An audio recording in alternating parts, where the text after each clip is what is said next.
What's going on, everybody? So it's been a while since I've done a test on a specific game, and recently I was able to get my hands on Dead Island 2, finally, without the Epic Game Launcher, because I simply hate external launchers. Of course, it is sort of convenient to play external launchers on the ROG Ally, and that's the main reason people get it for, but I personally stay away from them. And Dead Island 2 has proven to be a game that plays like a bloody dream. Its frames go into the 60s, the resolution at 1080p, and some of the graphics are actually set to ultra. And this is all on the go. And for the most part, I put in about 11 to 12 hours into Dead Island 2. So I've had this game for quite some time. My settings were set to high. Of course, I set the shadows to medium. And other settings were set to medium, about 2 more of them, but I'm going to display them right here. But the textures were set to ultra, and I think that's the most important part of Dead Island 2, especially the fact that you're going to face a lot of gory baddies in this game. And so you're going to want to make sure the textures look as realistic as possible. And surprisingly, with the texture set to ultra, this game still runs at a max 60 FPS or even higher than that sometimes. And that truly surprised me. I remember back when Dead Island 1 and Riptide came out and you had Toby Turner singing all the literal trailers. I used to watch those with my little brother. It was amazing. A great time. And just seeing Dead Island 2 finally show up just gives me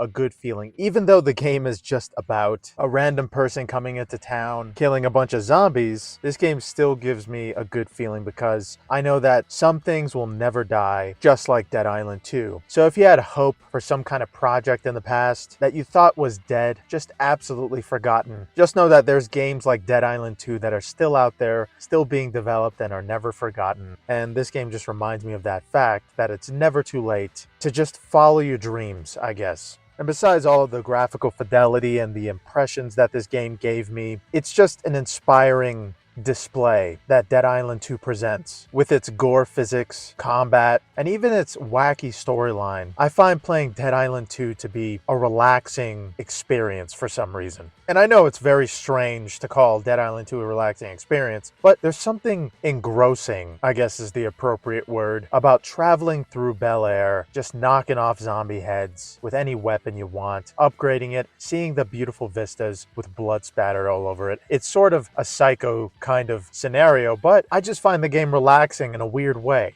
I know none of it is real. I know I'm probably putting a lot of these zombies out of their misery, saving the world one zombie at a time. And yeah, I do find it strange, but Dead Island 2 is just a good time. It doesn't try to be some kind of pretentious Spider-Man zombie simulator that takes itself too seriously, like Dying Light 2. I found that game absolutely insufferable at times. I thought Dying Light 2 was going to be a lot better and take itself less seriously, but it took itself even more seriously to the point of boredom. I still gotta be Dying Light 2. That game is just a slog, especially with its new upgraded gameplay. I find it to be sort of a slower paced game than Dying Light 1, and that's kind of surprising. But with Dead Island 2, they take everything up a notch and bump their gameplay and the entire experience to 11 easily, mainly because of the gore system. Now, this system, a lot of people have talked about. It's sort of a realistic simulator of how it would be if you actually hit a body with a blunt object over and over again. And wouldn't you know, there's a lot of things that implode, explode, and get everywhere. And Dead Island 2 makes this sort of bloody dream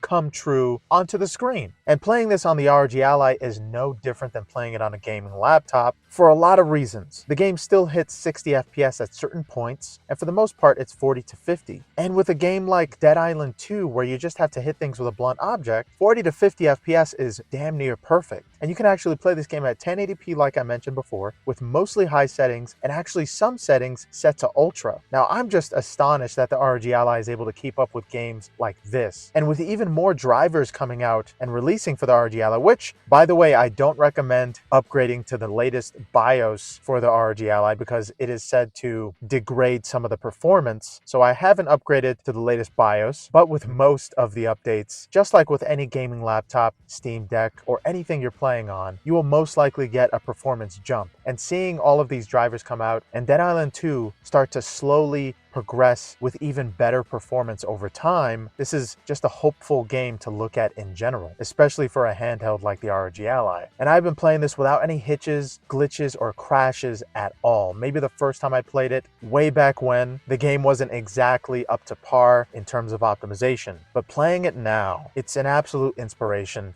and it is one of the best looking games to play on the ROG Ally. I find the graphics to be absolutely beautiful, even if they're covered in blood. But yeah, I just wanted to let you guys know how incredible Dead Island 2 is on the ROG Ally, and I give it a compatibility rating of S+. This game is phenomenal. I didn't expect it to work this well, especially after the first few weeks that I tried it. But yeah, let me know what you guys think about Dead Island 2. Have you always been a fan of the series like I have in the past? Are you completely satisfied with the ROG Ally's performance in terms of Dead Island 2, or do you want more, like with the MSI Claw? And I will be making a video about the MSI Claw very soon, because there is a lot to touch on with that handheld. But yeah, thank you guys so much for watching. I hope you have a good one. Later.